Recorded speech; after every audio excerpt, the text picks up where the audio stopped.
pada awal abad ke-18, perubahan struktur masyarakat di Malaysia telah berlaku hasil daripada fenomena migrasi dari luar yang diakibatkan oleh faktor penarik di muka bumi maupun faktor penolak di negara masing-masing yang bertanggungjawab menceritakan perubahan yang berkekalan sehingga ke hari ini. Assalamualaikum warahmatullahi wabarakatuh dan salam sejahtera.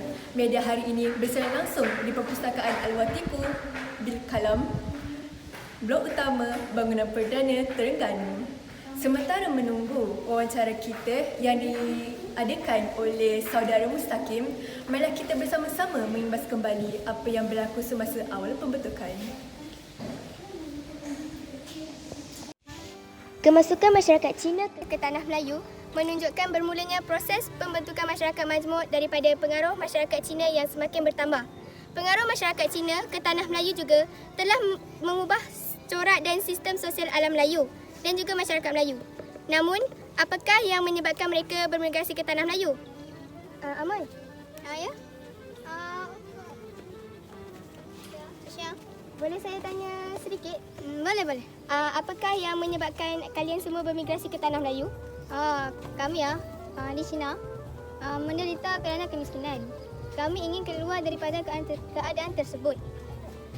Kami datang ke tanah Melayu untuk bekerja. Kami di sini bekerja sebagai buruh dengan bantuan orang Cina yang sudah lama menetap di tanah Melayu.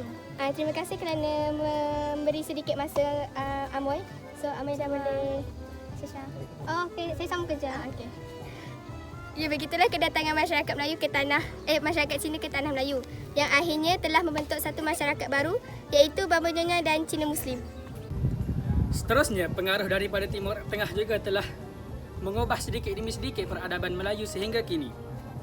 Pengaruh dari Timur Tengah ini lebih kepada penyebaran agama Islam dan kita dapat lihat pada masa kini Malaysia telah menjadi sebuah negara Islam. Ini secara tidak langsung menunjukkan kesungguhan dan keberkesanan gerakan dakwah orang Arab di tanah Melayu. Assalamualaikum Syekh. Waalaikumsalam ya akhi. Kamu kerja? Di bawah kerja. Okay. Assalamualaikum Syekh. Waalaikumsalam. Apa yang bisa saya bantu? Saya ingin bertanyakan satu soalan kepada Syekh. Soalannya adalah, apakah kaedah yang digunakan oleh mereka untuk menyebarkan agama Islam dengan begitu berkesan? Ya tuan, ahli-ahli sufi kami mula berdakwah dari peringkat istana. Jadi apabila raja-raja telah pun menjadi Islam, insya-Allah rakyat-rakyatnya juga akan menurut jadi Islam juga. Kemudian ada juga di antara kami yang berdakwah dari daerah-daerah ke kampung-kampung, kemudian dari rumah ke rumah. Selain itu, ada juga antara kami yang berkahwin dengan orang-orang tempatan, ya tuan, untuk melahirkan ahli-ahli keluarga Muslim. Masya Allah, ya tuan. Ya Allah, astagfirullahalazim. Terima kasih Syekh. Syekh boleh pergi bekerja? Ya, terima kasih. Seterusnya, tambahan daripada saya sendiri. Di sini kita dapat melihat bagaimana perilaku pedagang-pedagang Arab yang amat sopan dan mereka menunjukkan nilai-nilai yang baik apabila berurusan dengan pedagang yang lain. Tidak hairanlah penduduk tanah Melayu apabila berurusan dengan agama Islam. Assalamualaikum warahmatullahi wabarakatuh. Campur tangan Inggeris di tanah Melayu bermula apabila Francis Light menduduki Pulau Pinang pada Ogos 1786, menyebabkan kemasukan migran secara besar-besaran daripada luar. Can I ask you something? Thank you. Can you speak English? Ya, I can speak English. Apa komen Madam mengenai kedatangan kuasa-kuasa barat ke tanah Melayu? Adakah ia merupakan perkara yang baik atau sebaliknya? Bagi saya, perkara ini merupakan satu pendekatan yang bagus oleh kuasa barat kerana seperti yang kita tahu, tanah Melayu memang kaya dengan sumber-sumber bahan mentah. Okay? So, tapi teknologi dan tenaga kerja orang Melayu adalah amat terhad. Jadi, saya rasa adalah lebih baik kami datang dan membawa tenaga kerja yang lebih ramai dari India dan China. Okay, so saya jamin kami mampu untuk menguruskan sumber-sumber ini secara optimal dan jauh lebih baik daripada orang tempatan. Baik, terima kasih Madam. Kesimpulannya, pembentukan masyarakat majmuk di Malaysia bermula apabila kemasukan migran daripada luar. Sekian, terima kasih.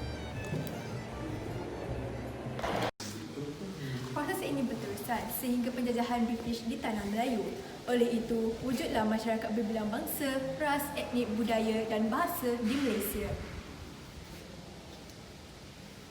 Seterusnya, saya serahkan kepada Saudara Mustaqim yang bersama-sama dengan Yang Berhormat Timbalan Perdana Menteri dan Perdana Menteri. Silakan saudara. Terima kasih kepada Saudari Auni yang sedang bertugas di luar Dewan. Sekarang, kita akan teruskan wawancara ini bersama dengan Perdana Menteri kita, Tan Sri Amin bin Chair Rusli bersama Timbalan Menterinya, Puan Siti Nurfatia binti Ismail. Okay, jom. Masyarakat dan negara Malaysia telah menjadi negara contoh kepada sebahagian negara-negara membangun hampir di seluruh dunia, pertubuhan negara-negara dan badan-badan antarabangsa. Dari kacamata global, Malaysia telah dilihat sebagai sebuah negara yang harus dicontohi. Yang paling mendapat perhatian mengenai Malaysia ialah kemampuannya mewujudkan keseimbangan antara kestabilan politik dan pembangunan ekonomi. Punca kejayaan ini adalah berdasarkan kepada hubungan etnik yang positif dan saling bersifat energi. Jadi Puan sebagai Timbalan Menteri, saya ingin minta pandangan Puan terhadap pernyataan tersebut. Projek ini dapat meningkatkan ekonomi negara kerana ia telah menjadi pujian di peringkat global. Maka lebih ramai pelabur yang yakin dengan Malaysia dan sanggup melabur di sini. Hal ini menunjukkan apabila semua rakyat bersatu demi negara, mengetepikan perbezaan antara mereka, banyak perkara yang kita fikir mustahil ia boleh dicapai. Baiklah Puan, terima kasih.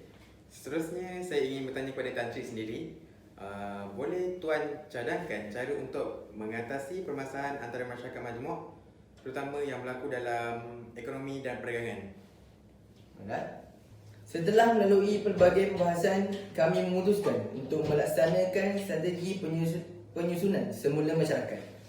Diharapkan melalui cara ini, ia dapat menghapuskan pengenalan kaum berdasarkan kepada dasar pecah dan perintah yang telah diamalkan oleh penjajah British. Sejujurnya, perlu wujud kesedaran dalam masyarakat, usaha membina peradaban dan mencapai status kemajuan bagi Malaysia, terutamanya dalam merealisasikan wawasan kemakmuran bersama WKB 2020. Malaysia boleh!